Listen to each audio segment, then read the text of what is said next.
So, okay, like I want to talk about how like I have a sister-in-law and like my sister and a bunch of people who are just like, they're not handling this quarantining and just like the falling like apart of the world very well. Like for instance, today I sent a text out because it was like there's 750 confirmed cases in Dallas, and then like this time last week there was like 10. So I just put that in a text, and it was like, don't text me that anymore because I can't handle that information. And I realized, I'm like, okay, that's good to know. And I think it's one of those things where like we have to give people who are like super freaking out, like Henny Penny, the sky is falling, we have to give them like a better perspective.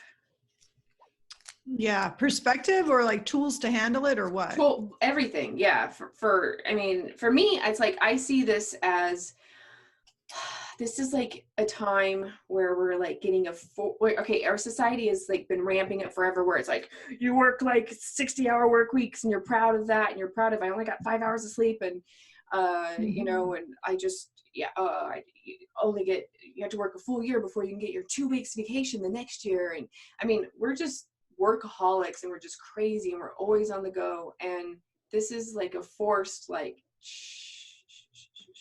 chill. It's like a forced chill, which is kind of nice. Like besides from the financial strain of stuff, I mean, which honestly, if this goes on long enough and strong enough, they're just going to have to be like forgiving mortgage payments, forgiving bills of things. Like there's just not, you can't. Well, New York State just stopped school loan payments. They stopped it. I mean, temporarily. Maybe that. Hopefully, no interest is going to grow on that. But anyway, I don't know how they're doing it. Yeah, things need to stop.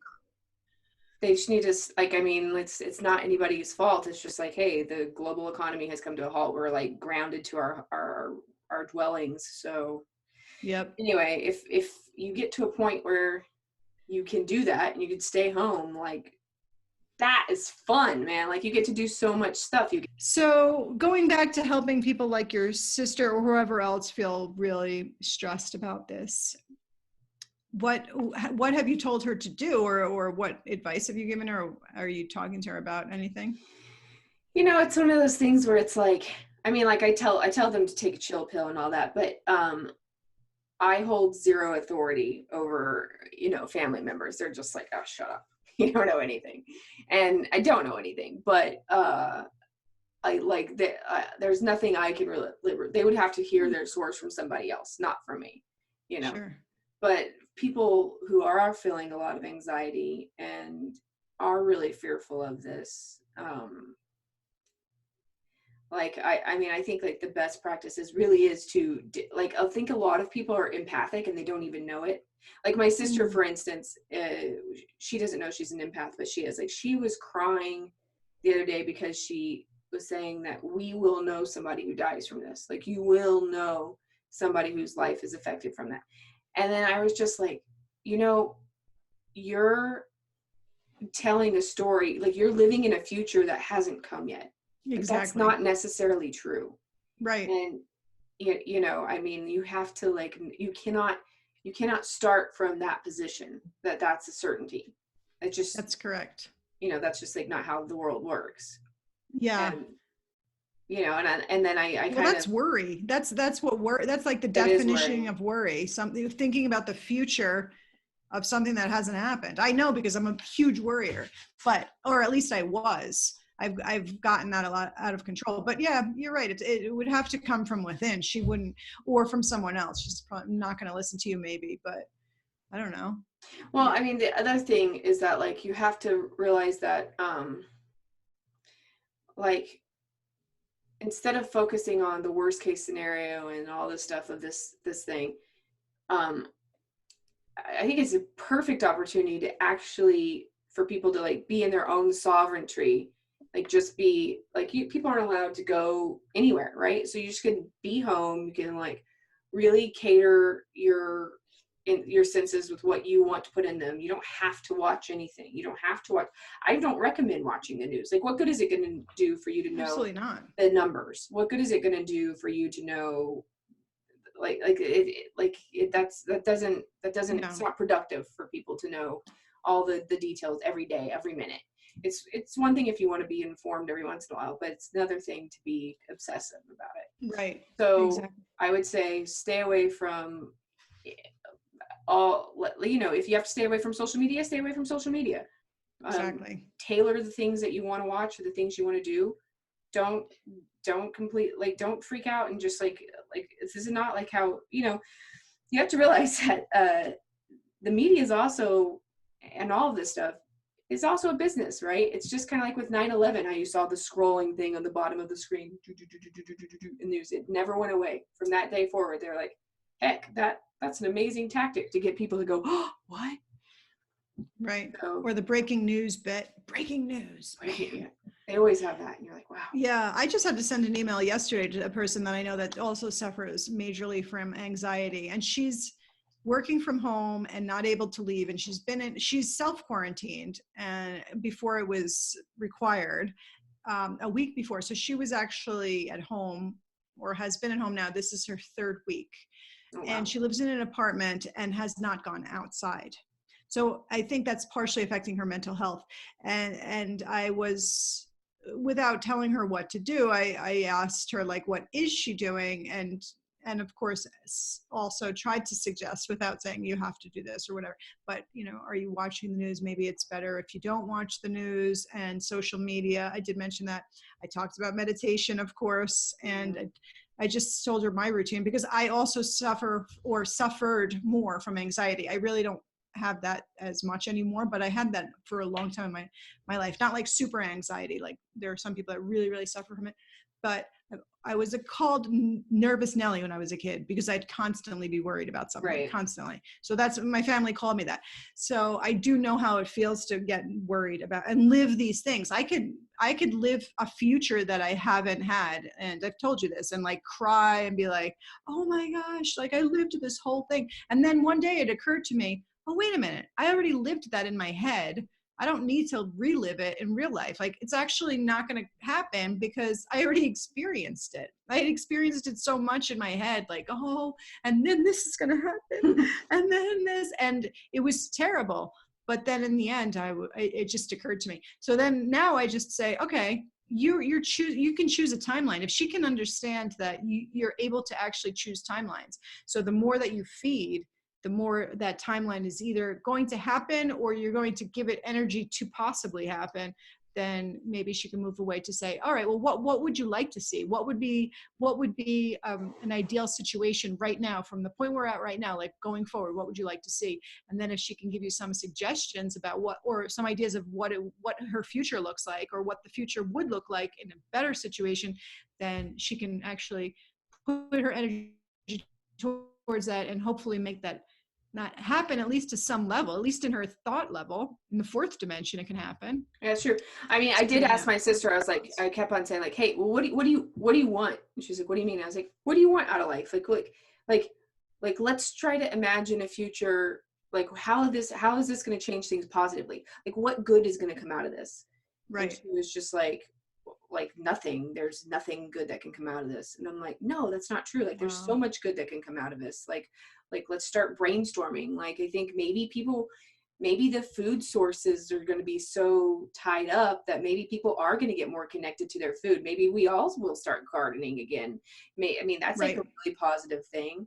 Like, maybe there's so many things that are going to come out of it. So many positive things are going to come out of it. People are actually my siblings are all having to like homeschool their children for the rest of the year, basically. You know, they're having to figure out, like, I mean, maybe the appreciation of education is going to be taken more seriously, and we're going to start really understanding like the educational system and like the faults of it, and maybe start improving it. That's right. Exactly. I think you're totally onto it, because everyone has got to step up to the plate and take their own responsibility to what they can do or what they're able to do in their situation. So in your sister's situation, like you said, she's going to have to homeschool, or they're going to have to homeschool their kids. And same here. It's like, oh, well, actually now I actually have to educate them, which means I have to think about what I want to educate them in. What do I want them to learn? What is important to me for them to learn?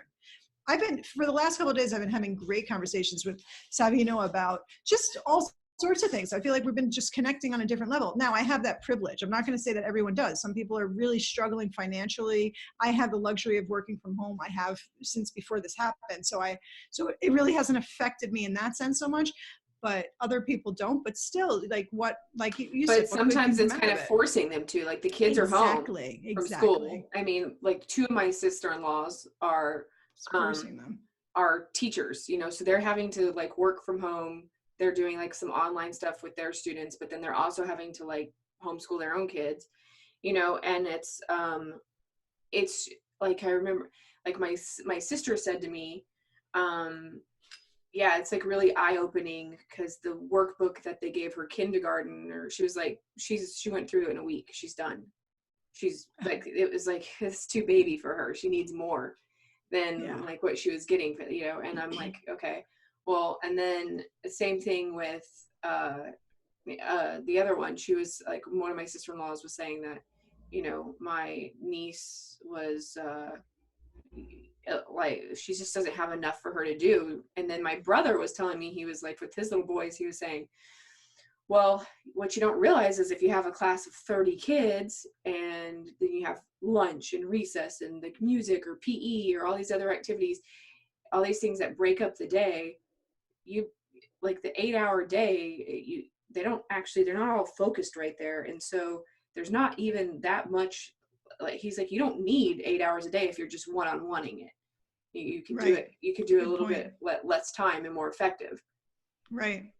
Well, this is going to bring a lot of questions about our education system. All systems are being questioned right now. All systems, our medical system, and how we can take care of our own medical health. Because there are people I know that are sick right now, and they're like, I want to get tested, but they said, well, you're not sick enough to be tested, or we can't test you right now, because in New York State and Massachusetts, they just weren't able to test them. So then what? Okay, well, let's treat it like we would any other illness. For the meantime, we can't really do anything except stay at home and take care of ourselves. So we're bringing our health into our own hands again. We are taking control as much as we can of our health. And yes, doctors there, we need them. We're not saying we don't, but what are we doing that we're not like, we're taking back our power is what it is. Our education, our health, our food systems, buy locally. Now the economy's changing. So you're going to want to support your neighbors more who have a farm. You're going to find a new, there might be all sorts of economies. I was listening to all new kinds of economies. Yeah, energy. Yeah. Like Shayla McKinley or whatever her. Yeah, Michaela is Sheldon's her partner, right? And he does energy transfers. And so I was listening to one yesterday, and he was talking about how he was in finance before he got into this energy work. But anyway, regardless of that, he said in 2008, when there was the financial crisis, what came out of that really, what started really taking off after that? Cryptocurrency was an alternative currency to what we have as mainstream. People did really well with it. It took power a little bit out of the banks and put it towards individuals, and people still use that. He said, I still am using crypto. I have Bitcoin, I use it, and I know other people that use it. Like it's actually their economy, at least to an extent. So he said, this is going to be a cause for another economy to pop up, maybe something that's more just, or it hurts in the meantime with people that are obviously really suffering, who have lost a lot of money, who are not able, who go from paycheck to paycheck. Yes.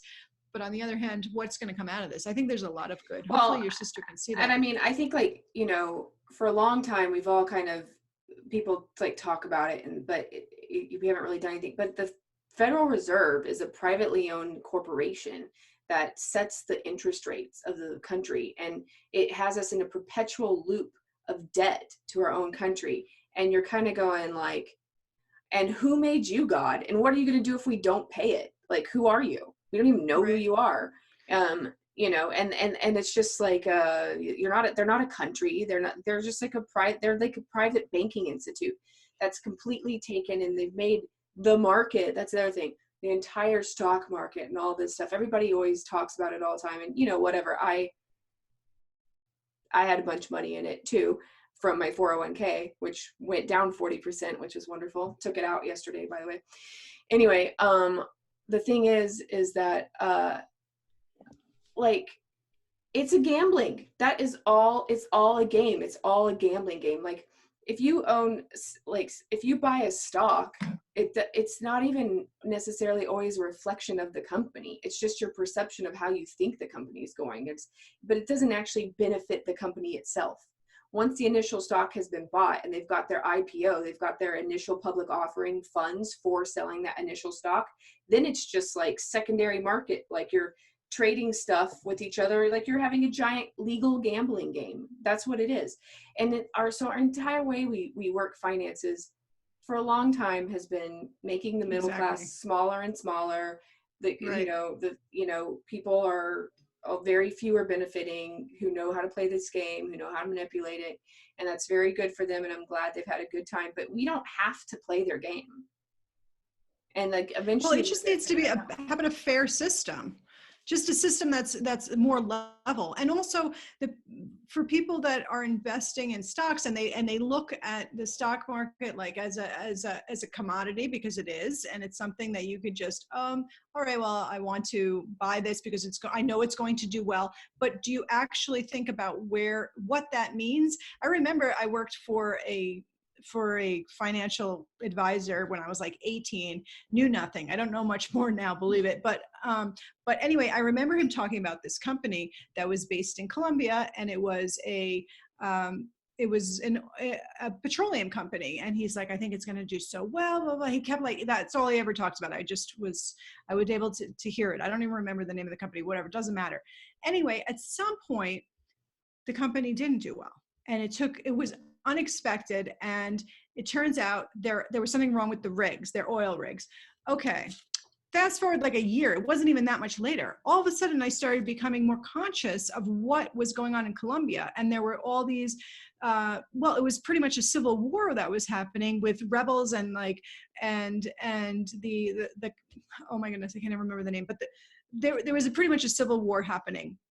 And those were rigs that were probably not wanted to begin with. There was a foreign company that was building in indigenous land as usual and polluting and all that. And so there was some kind of attack on the oil rig. And so there was that. Then I realized, oh, wait a minute. So he's looking at it from a perspective as this is going to do really well. I'm going to make a lot of money on it. And he didn't, and then the actual effects. Yeah. I'm like, yeah, exactly. The grassroots of it. What about the people that are involved in it? That's coming from somewhere. And actually, it was funny because then I guess and another time I saw him like a year later, I was like, I don't want this. I actually had bought some because I didn't know at that point, right? So I bought some, and it was really cheap, and it was fine. And I said, I don't want it. And he's like, why? I was like, because of what I just said. And I told him that, and he laughed in my face. And he's like, what? That is the most ridiculous thing I've ever heard. And he didn't even understand. I said, but there are people involved in this. There's blood on their land, and they don't want the oil on their land. And basically he told me that I was completely naive and didn't know how the world worked. And I was like, actually, I could see another perspective. How is that not knowing how the world worked? Anyway, point is that the stock, this market has to become fairer, because it's a throw out capitalist world, and it's just not working for most people, except socialism when it comes to bailing out banks and corporations. Then it's okay. We could bail them out. Right. Yeah. I don't know. The entire financial system it's interesting because it's like, I don't know anything about it, but at the same time, like, but it's not 100% true. Like I have read a lot about the history of money and like the ascent of money, and about how, like, the concept of money, how it got started. And, but it's an illusion. It's like you think you could give a dollar bill to a monkey and he'd give you his banana? No. I mean, like, the way like we've created this entire mess of a system, and it's really is like that whole like rich dad poor dad thing, where it's like some people are just taught how to perpetuate it from an early age, and other ones like have to figure out their Maslow hierarchy of needs, and you're never going to be on fair foot if that's how it starts. Yeah, exactly. And so I mean, like, I don't know. I would hope that fairness would be what would be desirable, but I don't think that the haves really care about that. So I don't know that you can exactly expect them to change their ways at this point, but you can stop playing the game, meaning we can create our own, like when I think about like what I want, like I want a fruit forest, like a polycultured fruit forest with all kinds of trees everywhere. And then like I want like I want to live in a area where like I'm off grid, like, you know, I'm all on solar, I'm all on rainwater collection and all this stuff. And I feel like I feel like working for money and stuff should be something you do like a little bit of your time, but not 5 out of your 7 days a week in the like most prominent waking hours of your day. Like the amount of time we waste on work is just like, when I die, I'm going to be like, well, first of all, I've never really done that because I have always had alternative work. Like we used to own my own business for a long time. And then I became a flight attendant for like, done that for the last 6 years. And that's always like, that's a weird thing. You know, you work for 3 days, you're off for 4, you know, we have weird systems. But I have tried a couple of times the 9 to 5 thing, and my body can't do it. Like on my way to work, I'm like crying. I'm like, That's like the there's same no, way I feel. there's no light at the end of the tunnel. And it's just, at the end of the day, I kind of think to myself, did I really incarnate here as a living being to be a slave? It feels like slavery. It's horrible. So Right. Well, that's what it is. it is. And I mean, okay, I'm like not saying, okay, guys, stop working. Well, I mean, if you can, sure. But what I am saying is that we have to figure out a way to where you don't have to give away that much of your life just to survive. And that's what it's become. Right. Exactly. Right. Because there are people that really, really want to work because they can't survive without work. And so there are people, again, I'm in a privileged position where I could say that I would rather not work. Right. But there are obviously people who, or no, I don't even believe that. I don't want to say that I would rather not work because that's not true. I don't feel that way, but I hear exactly what you're saying. Like it doesn't have to be of your time. It's not that I would not want to work. Like I work every day. I like research stuff. I like build things. I think about things. I write every day. Like it's not like I just sit around watching TV or something.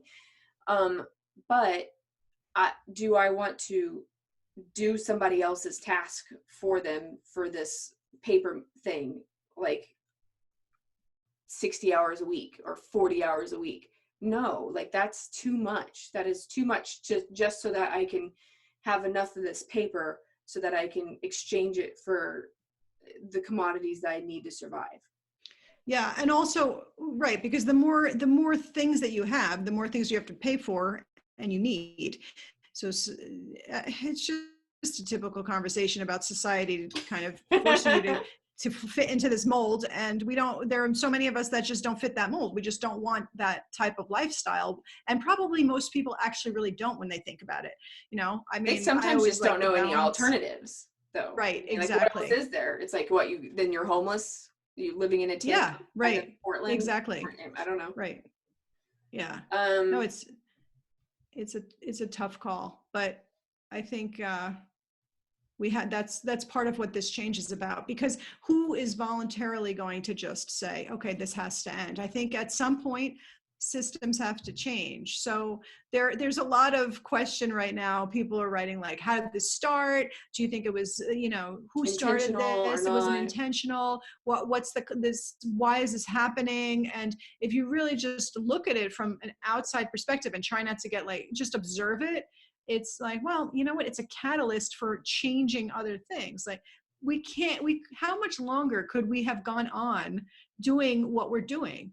It's just almost impossible. Amount of importing and buying products and the plastic production and the just buying of things that we just don't need. This endlessness of it wasn't sustainable, and it isn't sustainable. No, it's not sustainable. So that's why our plastic consumption has been non-sustainable for many, many years now. We've known it, and it doesn't slow down. Nothing about it. Right. Nothing except create more.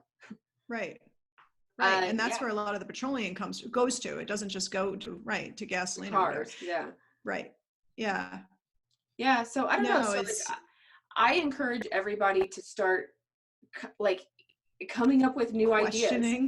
Yeah, beyond, like, it doesn't matter if it was like a sinister cabal that intentionally gave everything. Right. It doesn't matter. It's out of your control anyway. Or if it was actually Mother Earth going like, oh, I'm shaking off some of these fleas because there's just too many. Like, it actually doesn't matter. It doesn't matter one way or the other. It's here. It's what our collective consciousness is choosing to experience. Living. Yes, exactly. And you can either look at this as like, the zombie apocalypse, or you can look at this as like the beginning of a new world. Mm-hmm.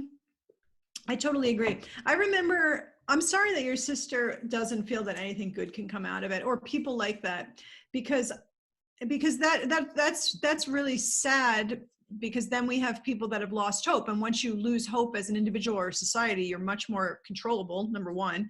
And also, just at what point have you lost your spark, to, as a human, that you've lost hope. So I'm not saying that it's that dramatic. Maybe she's not at that level, or whoever's not at that level. But my point is that if you can't see something good come out of a situation, and believe me, I haven't been in the worst situation, so I can't say that I would feel differently in a very, very personally bad situation. That sometimes people feel like they can't see any good coming out of the situation. But I remember when 9/11 happened, my almost immediate thought was, well, besides horror, was after that was something good is going to come out of this. And that was what I just heard or said or told myself, but some good is going to come out of this. Well, it's not always easy to see, but it's there. Communities are born. People make different types of connections. There's other types of relationships that happen.